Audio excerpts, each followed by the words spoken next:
সত্যের উপরে যদি চলো রে বাবা, মা বাবার দোয়া নিয়ে যদি আগাইতে পারো, দুনিয়ার কোনো ভয় নাই, হালাল খাইয়া চলবা, আল্লাহ বিজয়ের মালা গলায় পরাইয়া দিবেন। কয়দিন আর দুনিয়ায় বাহাদুরি করবারে বাবা, আল্লাহ যদি সমুদ্রে একটু হুকুম করে একটু গরম হয়ে যা, রাতের ঘুমের মধ্যে 1 মিনিট লাগবে না, কুতুব দিয়ারে ধ্বংস করার জন্য 1 মিনিটও লাগবে না। আল্লাহ কয় বান্দা আমার স্মরণ কর, আমি আল্লাহর কাছে সাহায্য চাও। সাহায্য কেমনে চাইবা? ধৈর্য আর নামাজের মাধ্যমে সাহায্য প্রার্থনা করো। আজকে আমাদের ভেতরে ধৈর্যের বড় অভাব, নামাজের বড় অভাব।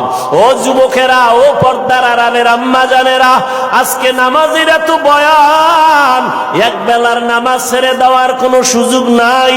ও যুবক, এক বেলার নামাজ ছাড়ার কোনো কায়দা নাই, অথচ তুমি নামাজ পড়ো না রে বাবা।